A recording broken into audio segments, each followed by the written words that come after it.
Overseas Travel, the hottest destinations for 2013. Now, whether you're looking for a beach paradise or a city brimming with rich culture, there are a lot of vacation spots to suit everyone's taste. Kate Maxwell is the editor-in-chief of the travel website jetsetter.com. Happy New Year, Kate. Happy New Year to you. And you say it's going to be a really great new year for travelers. You say a banner year, in fact. I think so. Why so? A couple of reasons for this. So 2013 is a year of anniversaries, all sorts of anniversaries and celebrations going on around the world.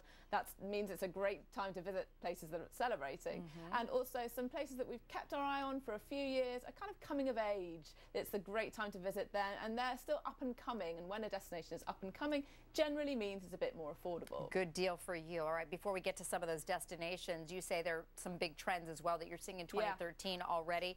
People traveling alone, you're going to be seeing more of that, as well as people opting for different kinds of alternatives to the standard hotel options. Exactly. So solo travel, you know, there are great reasons to travel on your own, and it's a good thing to do. The reasons being, you know, you can set your own schedule, you can eat where you want, you can visit what you want. Maybe meet someone. Maybe you can meet someone. If you're single. Google is seeing that searches for solo travel are up by over 50%. And it's not just women that are going. Traditionally, women have been more solo travelers than men, but men are also getting in on the act, and they're doing things like surf camps and adventure holidays. And vacation rentals is a big trend as well. Obviously, the hotel is never going to go out of fashion, but people we're seeing are renting apartments, they're renting villas, and if you're traveling in a group, that can be more affordable because you get your own kitchen, so you don't have to eat out people every swapping night. as well a lot too. Okay, so some of the hot places, let's get to those. All right, Miami, Florida has been hot for a long time, but you say now it's hotter than ever. Right, so Miami's certainly not up and coming, but 2013, a big year in terms of hotels. Some really, really big brands coming to South Beach and to downtown and Brickell that we haven't seen there before. If you want to visit Miami right now, a couple of places we recommend you stay are the Standard Hotel, which is on an island on the Venetian Causeway. It's fairly affordable. Even in high season, which is January and February, it has its own hammam.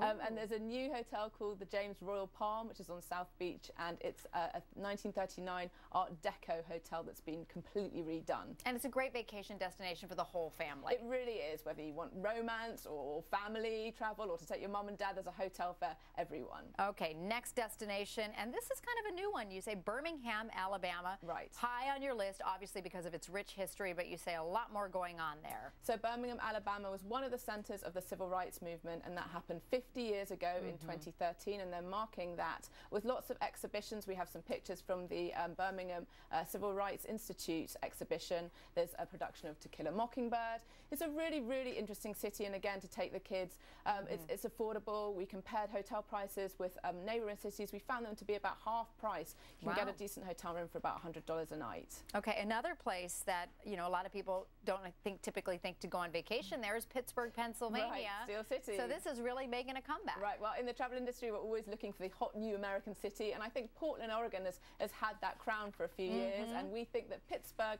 might steal the crown next year. The new Portland is Pittsburgh. You heard it here. Various reasons. Google opened an office there recently. It's got its own little mini Silicon Valley in Liberty East. It's got a growing restaurant scene, microbreweries.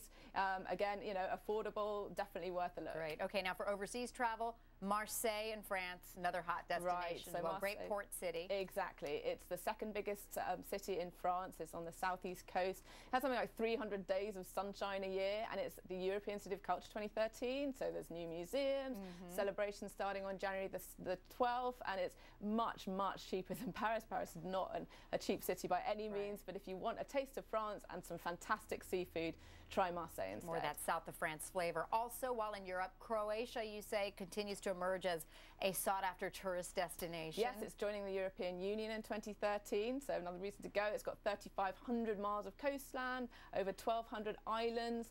Start in Dubrovnik, but definitely go inland to Plitvice National Park, which has 16 interlinking lakes and waterfalls. It's great for trekking and boating. Sounds beautiful. All right, and if you want to go south, go to Central America. You also think Nicaragua is going to become a little more competitive. I've heard it's like the new eco-tourist place to go, right? Absolutely, yeah. We're kind of calling it the new Costa Rica. I was in Costa Rica a couple of weeks ago, and it was fantastic, but not that cheap. And Nicaragua is definitely a lot cheaper. It's got the same, you know, beaches. It's got wonderful surf. It's got rainforests like Costa Rica, monkeys, volcanoes, you name it. And it's really, really unspoilt at the moment. Is it safe there now to go? Yeah, start in Granada, beautiful colonial city, and then go to the coast and try some surfing in San Juan. And you say good time to go there is November through April, exactly. Right? This time of year. Kate Maxwell, always great to have you here. Thanks so much. Happy New Year once again. And you too. Happy travels in 2013. Thanks.